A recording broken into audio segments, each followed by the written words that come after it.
The first game that we have to talk about, we have the San Francisco 49ers taking on the Dallas Cowboys this Sunday with a 4:30 p.m. Eastern Time kickoff. This game is going to be played on CBS. The Cowboys are a 3-point favorite heading into this matchup.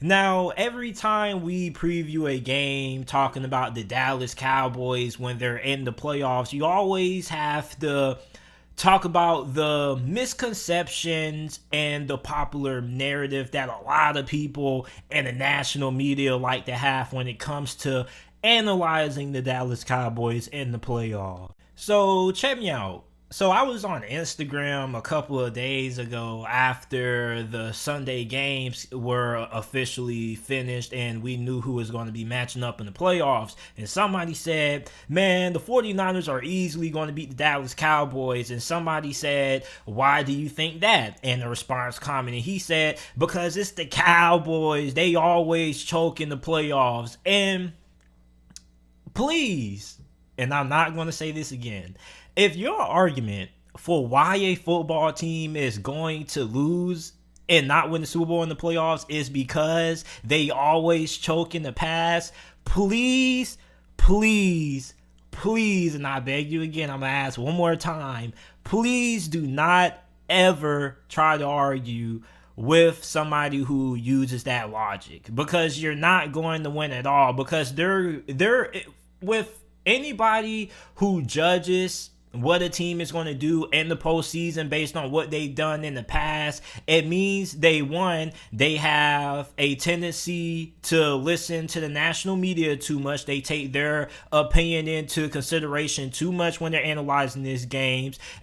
That's one big mistake, because you don't bet money on teams based on what they've done in the past. You base your prediction based on what you think that team is going to do this year based on the performance that they have showed you. You either think they're a good team or they're a bad team, or they're in the middle of the pack. Okay, you don't judge a team based on what they've done in the 90s or the 80s. That doesn't really make any sense. Like, the Dallas Cowboys are a football team. They play football. Therefore, what they do in the past has nothing to do with the outcome of this game. If Dallas wins or lose this game, I guarantee you the reason for it isn't going to be because they used to lose all the time in the past. Different coaches, different players. I don't really understand why people hold that against the Dallas Cowboys' head. Like, the Dallas Cowboys are a football team. They play football. They're not applying for a job application to be your dishwasher at your local Hardee's. I don't really understand why people make their argument and their opinions based on what a team has done in the past. What Dallas has done in the 90s, the 2000s, and the 2010s has nothing to do with this 49ers playoff matchup this weekend. Don't understand why people judge teams based off past narratives, but it really irks me and it's really irritating, because those are people that you don't want to have discussions with, because they don't really use any logical analysis or any logical evidence to back their claim why they think a team's going to win. They just want to tell you because they choke all the time, relying too much on the national media for their opinion. Now, you do look at Dallas.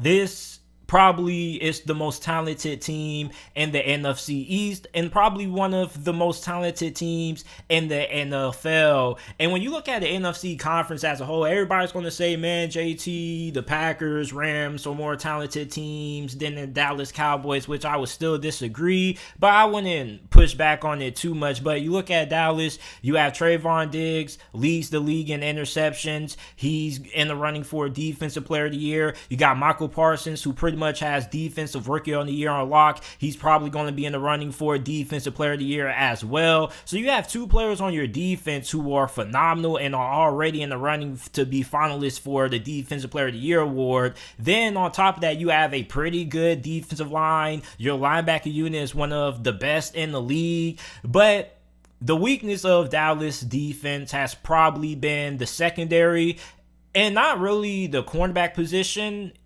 at least as a whole, it's probably their second cornerback spot. The guy who lines up on the opposite side of Trevon Diggs. They have kind of had a lot of up and down performances from their second corner on their team this season. And you look at the 49ers, they have a really good wide receiver duo of Deebo Samuel, who has had a really fantastic season this year. You have Brandon Ayiuk. So I'm really interested in seeing if the 49ers and Kyle Shanahan are going to test the second cornerback for the Dallas Cowboys early, and how's he going to respond. On top of that, we know what the San Francisco 49ers are as a football team. We know that this is a run-first team. They run a West Coast system. They want to use the run game to set up the passing game. A lot of their passes are normally intermediate, 5 to 14 yards. Then once they get you pushing up on the line, either playing to stop the short pass or playing to stop the run, that's where they like to beat you over the top, utilizing play actions, and that's where a lot of their big plays stem from. On top of that, you look at Deebo Samuel, he's like the Swiss Army knife. They will line him in that slot, outside receiver, running back. Sometimes he does a lot to this offense. So for the Dallas Cowboys, do you have the personnel to slow down this 49ers rushing attack in this 49ers offense? I think you do. I think Dallas matches up really, really well against the San Francisco 49ers because you have linebackers who should be able to be pretty good against the run. You have a really big and physical defensive line. On top of that, your corners are pretty solid. They don't really give up.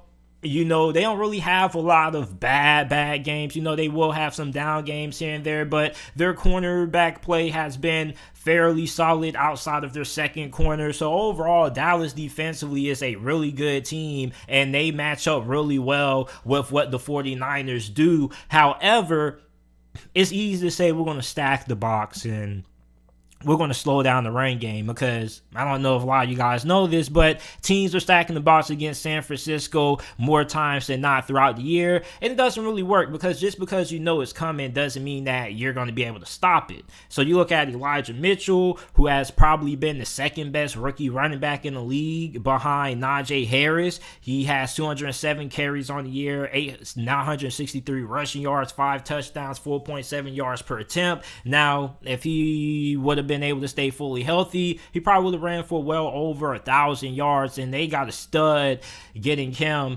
On top of that, you look at the reemergence of George Kittle.